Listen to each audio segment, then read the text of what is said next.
Well, hello, that's me again. Today is December 19th, 2024. It is Thursday. And before I go to Vladimir Putin's direct line with the nation and bizarre behavior of what passes in the United States for uh, journalists, there are no journalists in the corporate media in the United States, as there is none in any other media in the West.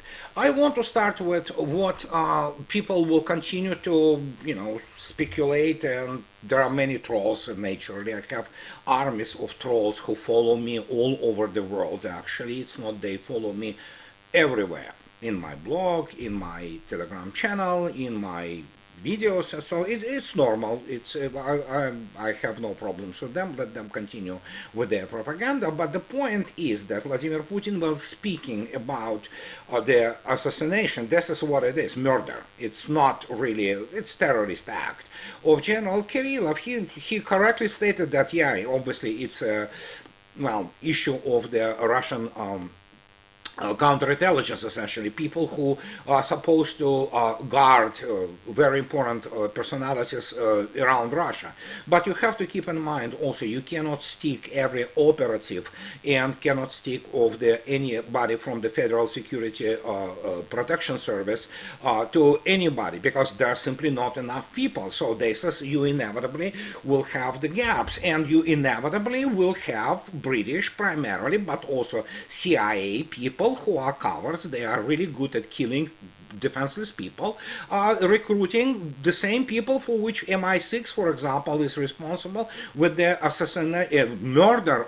mass murder of innocent civilians in Crocus City. This is all hallmarks of the operations, which is terrorism primarily, of the Western Special Services, and they recruit all kinds of the garbage, basically, from the Middle Asia, which used to be Soviet republics, all those stunts. And yes, so the issue inevitably comes up, and it's about time to introduce visa requirements for those people, not just some kind of the passage through the control points where they merely get a stamp or whatever, so without essentially visa.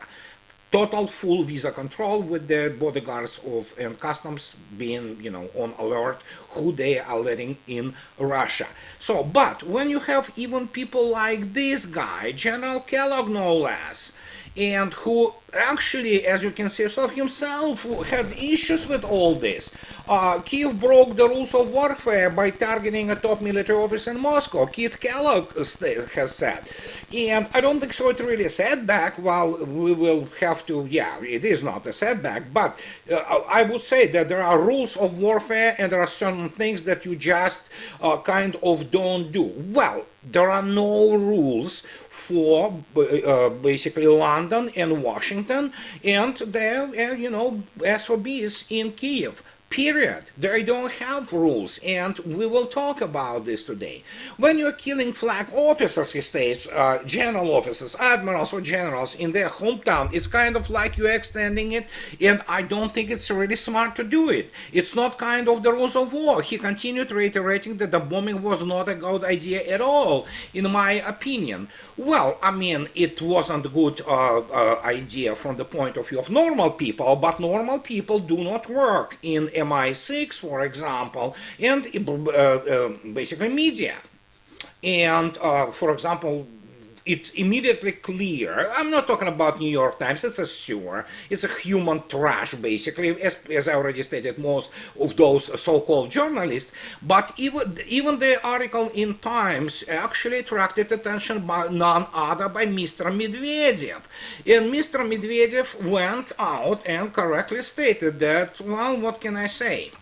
So here let's take a look at it.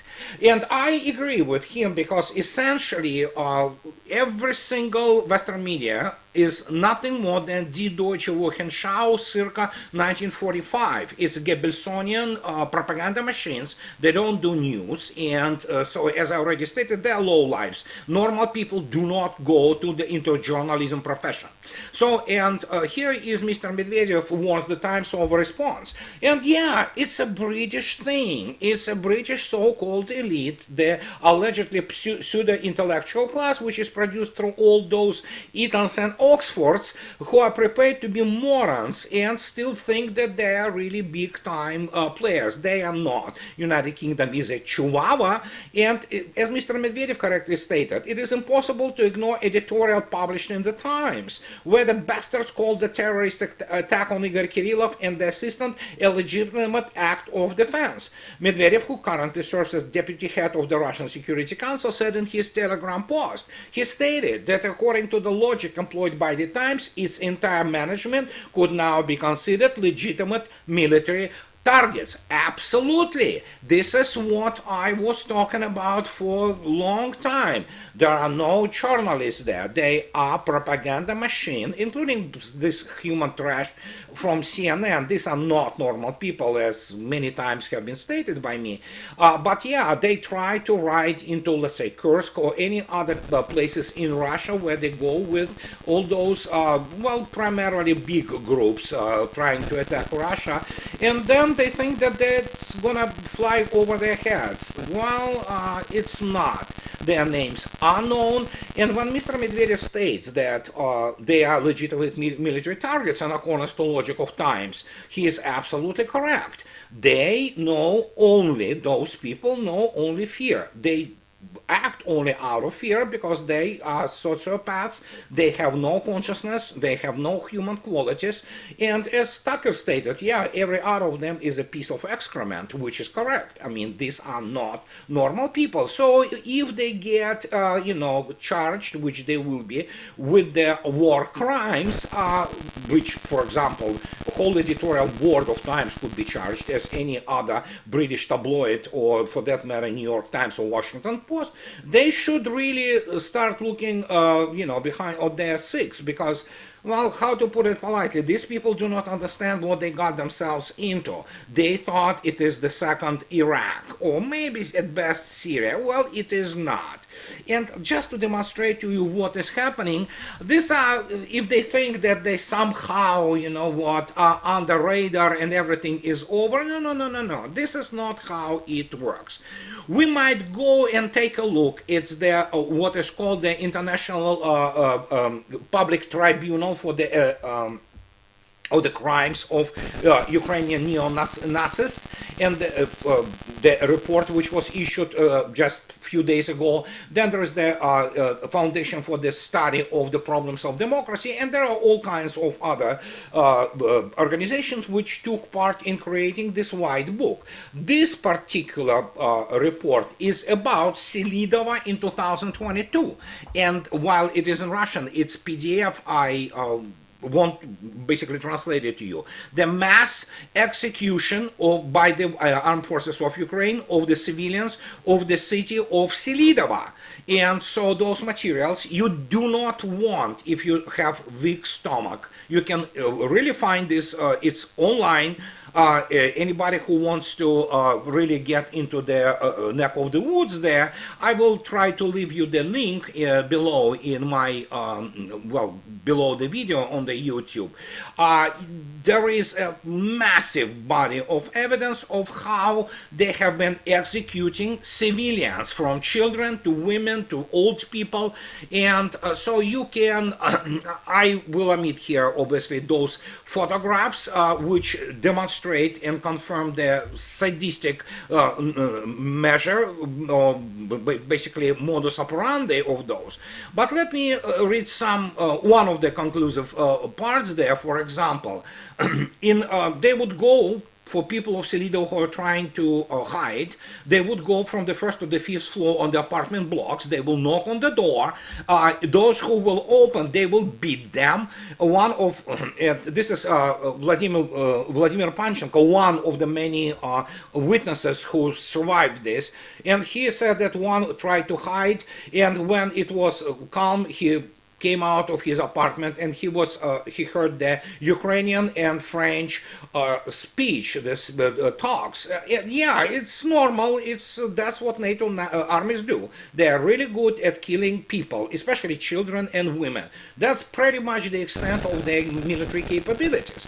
So, and then of course they talk about that. For example, they give their what is called the number of the apartment block that armed forces of Ukraine would go in, break the doors of the apartment blocks and would shoot, straight into the heads, into, well, just basically execution style. There were also heard Georgian speech, and they were running around screaming, "Where are the civilians?"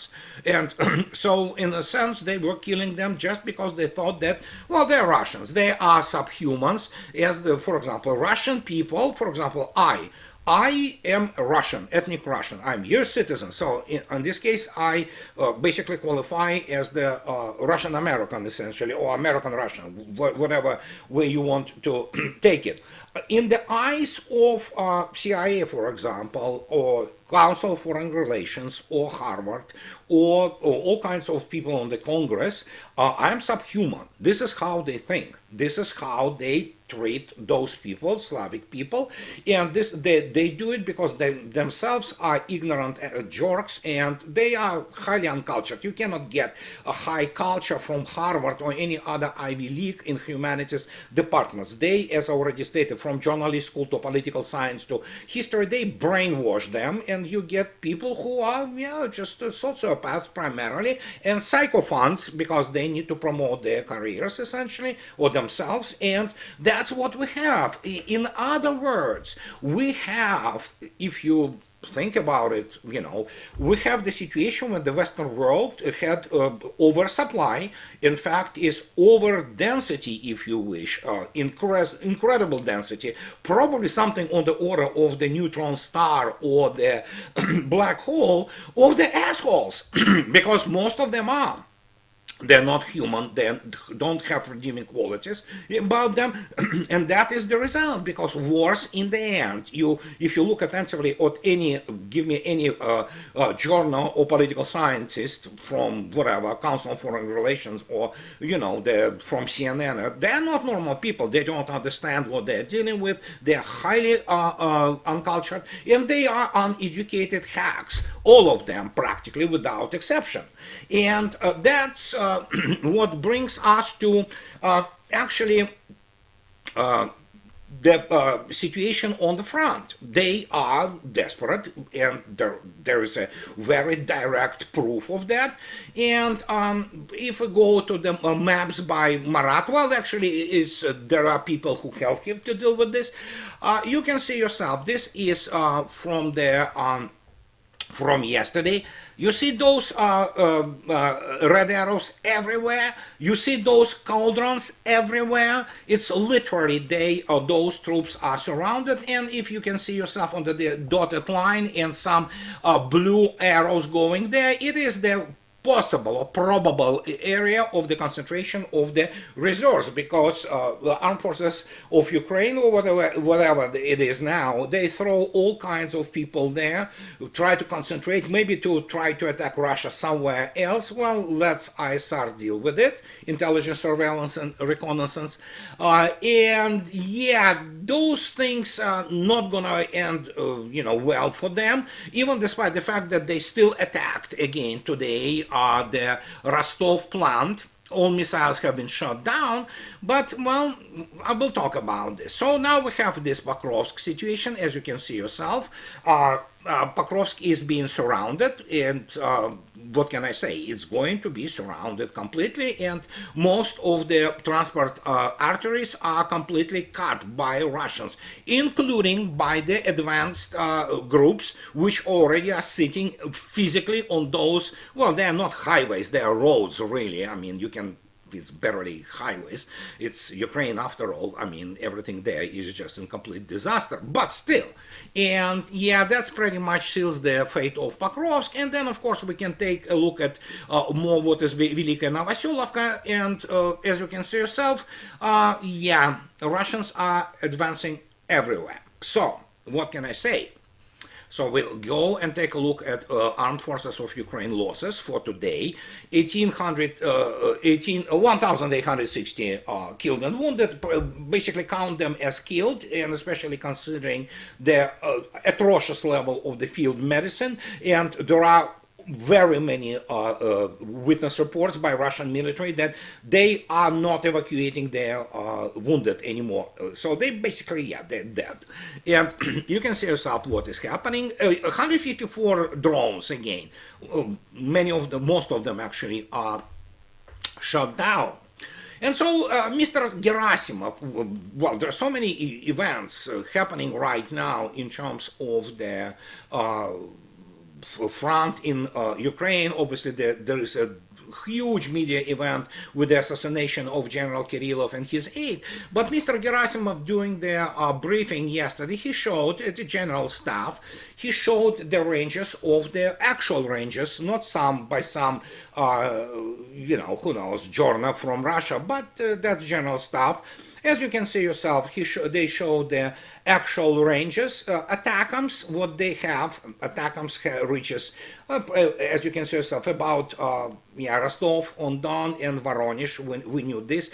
This Tekever AR-3, it's actually drone. It's a slow-flying drone. Yeah, it has the range of 1,000 kilometers, and they were trying to launch it at everywhere where they can. So, sure, yeah, they can reach pretty much 1,000 kilometers, and obviously United States Army, United States Armed Forces, hiding behind the backs of Armed Forces of Ukraine, they provide the targeting and they provide basically 24/7 electromagnetic picture for them to attack Russia. This is pretty much what they are really good at, hiding behind the backs. This is not to say, as I already stated, for those people who still continue to believe in this, that I'm somehow denigrating United States Army.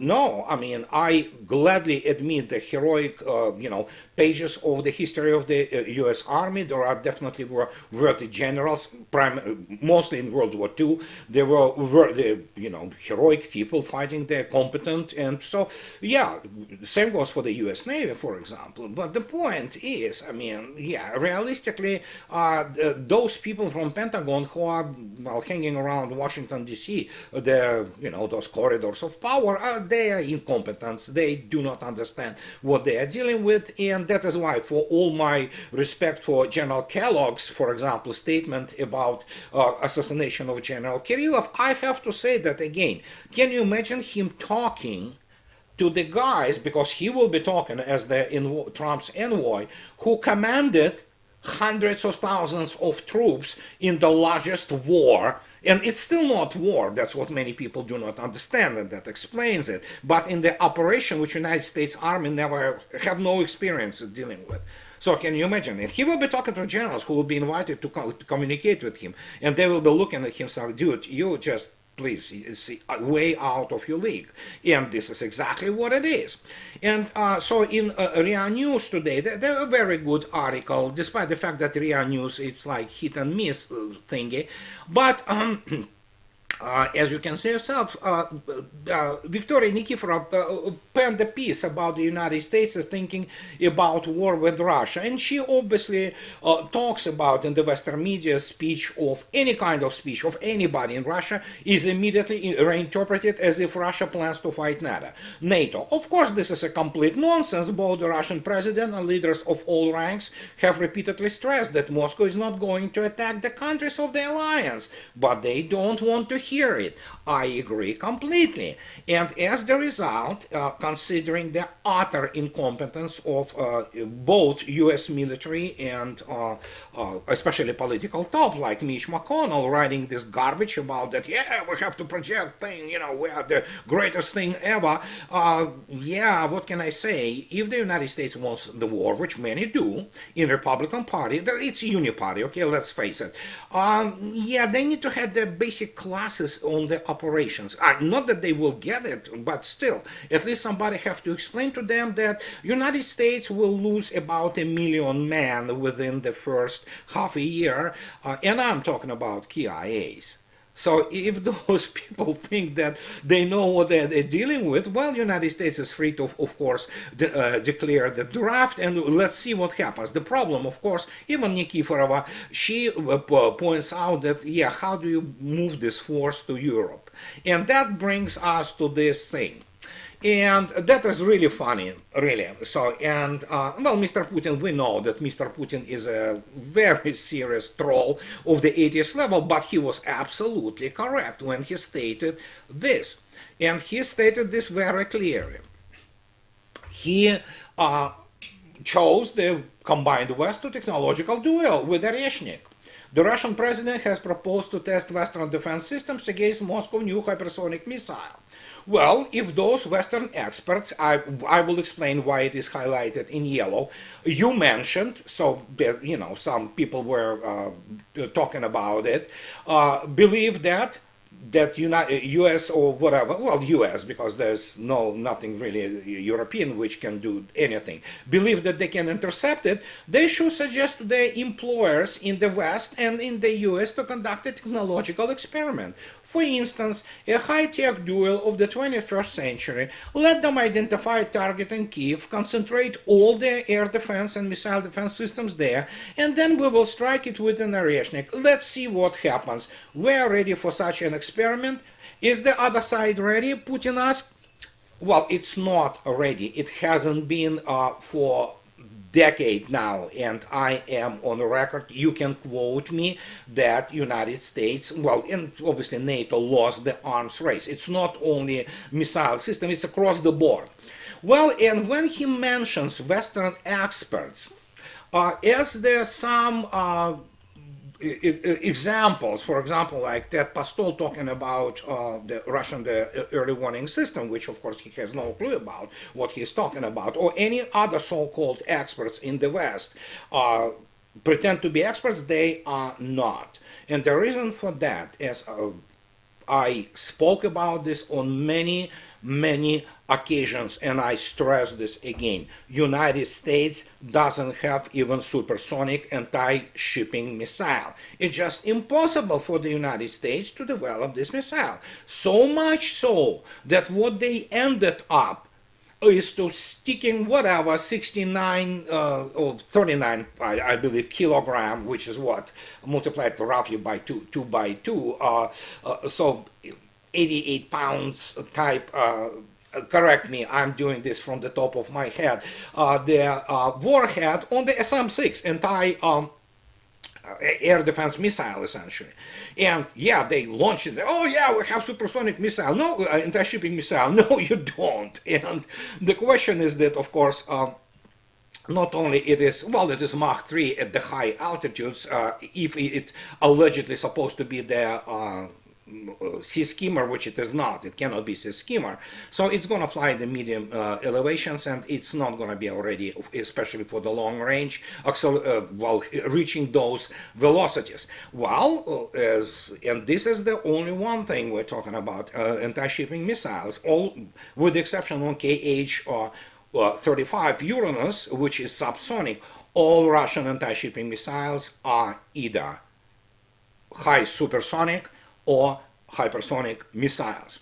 United States not even in the same league. It's not even in the same universe. And this is what happened. Those experts, they were the ones granted corruption in the military-industrial complex, and essentially, while United States being stuck in the table of organization and equipment from 1990s at best, you had those experts. They were explaining that, yeah, the more we build those aircraft carriers, which are fat, prestigious, defenseless targets, that's nothing more than what they are in the modern war. Oh, the better we will become. No, you didn't. And the problem is, as I already stated, the United States Army simply has no experience conducting basically combined arms operations of this scale, such as, again, I repeat, special military operation. It is called SMO, not war, for a reason. And that's how many times I have to repeat. If Russia comes, to war and unleashes war, NATO wouldn't like it a bit, because Ukraine, well, there will be many civilians dead. simple as that. And for example, the center of Kiev would have been flattened, turned into the parking lot. And basically by now, all military political heads of Ukraine would be dead. And I'm talking about Zelensky, the bunch of those SAS thugs which guard him, and all Rada, which is the parliament. And that would be war. That's what war is. You compel the enemy to do our will, and that's what it is. You kill the freaking, the top, military political top, and then you deal with whatever is left. Russia has those capabilities, combined West doesn't. And so that, Ukraine too. And well, for now, Ukraine has accumulated something like 20 F-16s from all those countries like Denmark and whatever. Belgium, essentially, I believe, refused, but so they have about 20. And they are the platforms and platforms for launching missiles, period. They are not good aircraft. They are obsolete for the modern air-to-air combat because they are outranged, outmatched, and what have you. But yes, they will be used, as they say, air defense, things, to air defense over the Ukrainian cities. Not very effective, obviously. They probably are able to shoot down one, or another geranium slow drones, but yeah, I don't think so. So, and this is what we have, in terms of the military balance today. And as I already stated, you cannot explain average political scientists who is in power in nowadays in Washington across the board, be them those people who consult CIA or those people from RAND, how the correlation of forces and means is calculated. And for example, not just Oreshnik, but actually the all hypersonic weapons bring on the table. And you have these funny things, and again, you have to understand. There is Great Britain's, United Kingdom's ambassador who gave the interview, and he stated that we are not afraid of Oreshnik, but yes, of course it's a factor. Sure. I think so. Royal Navy and some UK assets should get acquainted not just with Oreshnik. There are all kinds of weapons which will actually put those bunch of the degenerates who sit in London and are called the political top of United Kingdom in line with the normal approach to war.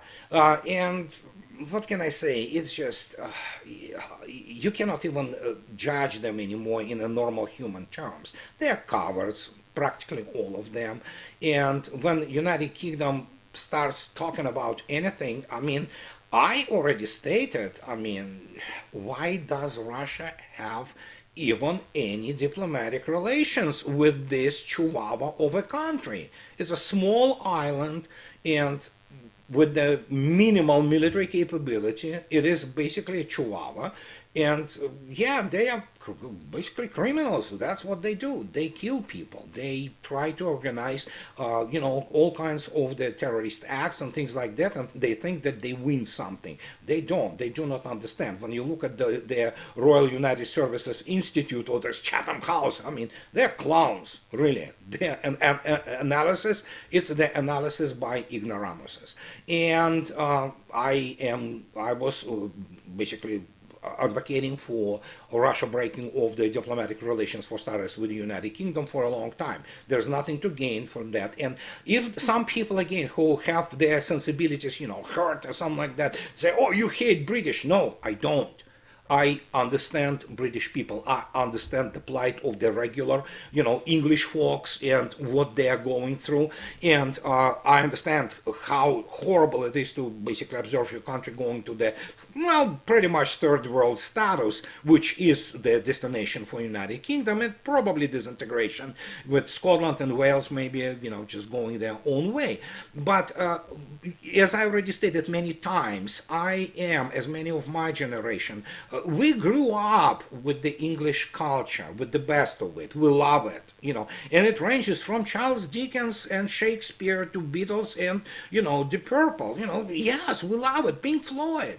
It's difficult to explain, but what United Kingdom today is, it's nothing more than the terrorist state, and as are pretty much their propaganda, media, which, as I already stated, you cannot talk with those basically what passes for humans. They're human trash, excrement, and that's what it is. And you know what? You cannot obviously continuously maintain the relations with people who are morons. Essentially, they are morons there, and. Other than that, what can I say? I mean, yeah, if they want to try Oreshnik, so sure, let them, and see how those starts, which those people just come up with all kinds of the bizarre ideas and just say, oh yeah, they call some kind of weapon system, like again, thought, and say, oh yeah, it's possible to intercept. No, it's not. It's completely incapable of intercepting, maneuvering hypersonic targets.